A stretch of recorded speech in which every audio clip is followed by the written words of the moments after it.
Everyone's out to have fun and to help others have fun. FunSize. FunSize. FunSize. I call it fun. Hi, this is Max, and this is Bob and Sherry FunSize. This is a shareable nugget from our show. And coming up, Bob did something in the yard that really sort of disturbed Mary. And Sherry said, at least you weren't defecating. That's coming up. But first, some talkback messages, and Bob tells some dad jokes. I love that Bob, on one hand, can't utter the phrase chicken and waffles without slipping in a little 30-second lecture about how that's really not that good for you. And yet, he turns around and lectures America on the fact that vanilla ice cream isn't really a flavor. It's really just more of a base to add the candy on top of. WTF, mate? I have never encouraged America to add candy to ice cream. I have to correct him right there. I'm sure the vanilla ice cream lecture I did. All right. That sounds like me. You did. That is exactly right. But I've never said it. And then you need to put candy on it. No, back me up here. That is not me. You did disrespect vanilla ice cream. You did. It's just, it's what is it? Flavor. It's vanilla. Vanilla is a flavor. I love vanilla. Then why is the expression, oh, he's so vanilla? And very often that's aimed at me, by the way. Why is that disparaging? I think we just got to the root of this. Because there's not much kick. Huh? I think we just got to the heart of this. That you dislike vanilla because you dislike being vanilla. That is a very interesting observation, Bob. Let's spend some time in today's session. I don't have the money to pay you anymore. I just thought, no, we're canceling it. So, we're canceling it. The next talkback we have is a woman who's actually at a drive-thru ordering ice cream at a McDonald's. Here it goes. Oh, boy. Guys, I'm so scared right now. I'm about to order ice cream at McDonald's. Hi, can I get a M&M McFlurry? Hold on, can I get it for you tonight? Oh my God, they actually have ice cream.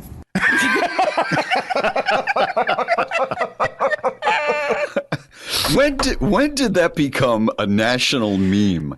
Was it about 2 years ago with the ice cream machine always 3 years ago? Yeah, sometime. Yeah, McDonald's has addressed it. They say that they put some new gear or something in it, and you don't have the same problem. Did you see? There's a great meme that's been circulating for a couple of weeks now. It's a two-shot. It's a double screen. What do you call it? A collage. I had 12 hours sleep last night. You'd think I'd be better right now. I went to bed before the sun was down. I went to bed like a cranky 3-year-old. But anyway, so it's a split screen, and the first screen is a McDonald's marquee sign, and the McDonald's sign says, great chicken sandwiches were open on Sundays. And the other side of the split screen is a Chick-fil-A marquee sign that says, our ice cream machine is always working. Oh, that's very good. Right back at you. Yeah. How about that? Yeah. So did you, before we break here, Bob, I know you had more dad jokes that you were doing an hour ago that we didn't let you finish. Did you want to do some more of your dad jokes? Let me see if I can find them. I'll be doggone. I don't think Doc has come back from the last set. Oh, he just laughed so hard. Yeah, he had to lie down. I've got, from best I can tell, I got about 40 more. Would you like to hear them? A couple. You can have a couple more here. Yeah. What's orange and sounds like a parrot? A carrot. That is a 5-year-old boy joke. Did you hear the rumor about butter? Well, I'm not going to spread it. Do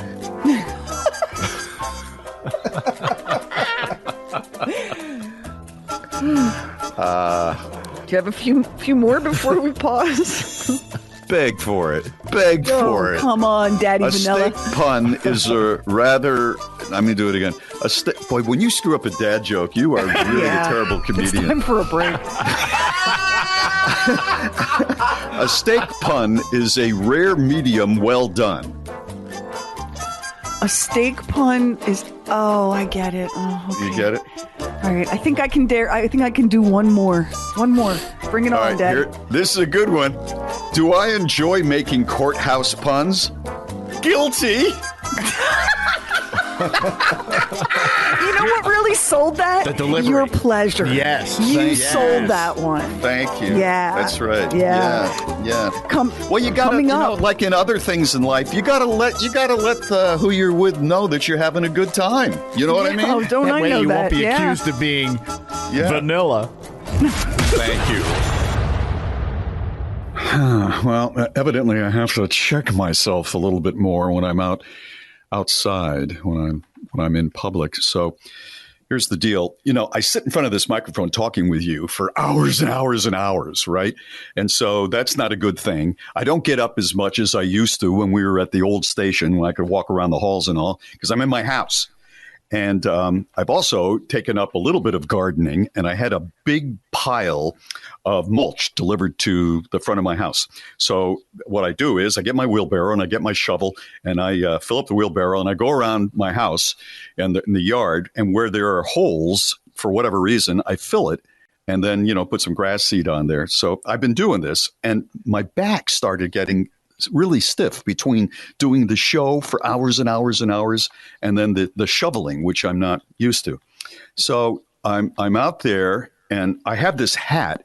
It's Allie calls it my Tom Sawyer hat. It's a great big straw hat, and it covers my face from the sun if I don't want to put on sunscreen when I'm working outside. So I had that on, and some baggy shorts and a t-shirt, and I'm out there shoveling my mulch, and then my back just got tight, and so I thought, I used to do this daily burn thing, and they said you should rotate your hips, they called it the Elvis. Just rotate your back, swivel your hips around in a circular motion like 10 times, and then go in the other direction, right? It's got to be balanced. And so I thought, yeah. And I'm right by the road, by the way, and there's nobody coming by, and I'm swiveling, and all of a sudden, here comes the blue SUV, and it's her.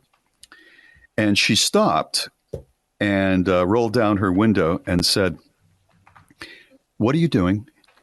And I said, I'm doing the Elvis, where I loosen my back by rotating my hips.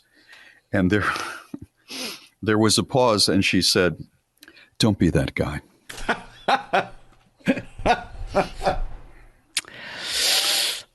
And I know what she means when she says, "Don't be that guy," because I've seen that guy. Yeah. And now I'm worried with a combination of the Tom Sawyer hat and the rotating of my hips publicly. That you're being that guy.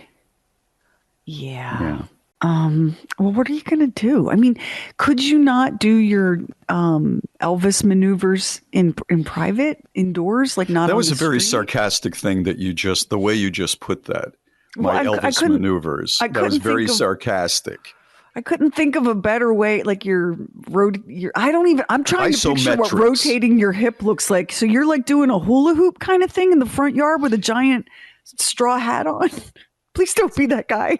Oh my God, don't be that guy. That's exactly what I was doing, actually. Yeah.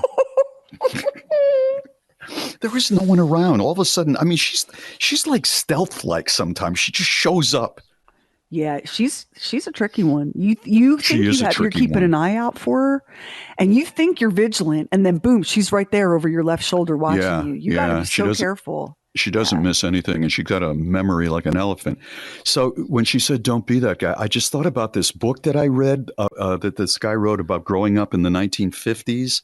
And he would travel with his father, who was into isometrics really big, and they went on a plane trip together, and his father got up, this is again in the 1950s, and left the seat, went up to the front of the plane where one of the doors is, one of the not cockpit, but one of the doors to enter the plane, put his hands against the door and started pushing isometrics. And the guy who wrote it was like 10 years old back then. He said he was so humiliated because his father was that guy. That guy who does these things. I mean, can you imagine today somebody pushing against the door on an airplane in flight? The marshals would come for you. You couldn't do it now. You'd be on those plastic handcuffs, just like that. I've been on flights where, you got up to use the restroom and were told to sit down. And put your seatbelt back on. The good news is for that guy, like we all have a different threshold of what being that guy is. You just discover what Mary's is. For Mary, you doing hula hoop moves in a straw hat in the front yard is you being that guy. I just had a conversation with my girlfriend Lara last night. We were talking about the Oddcast episode we did, the news story of the man in Ohio that for 10 years was defecating on his neighbor's grass as a statement of protest. Hey, I'm not doing that.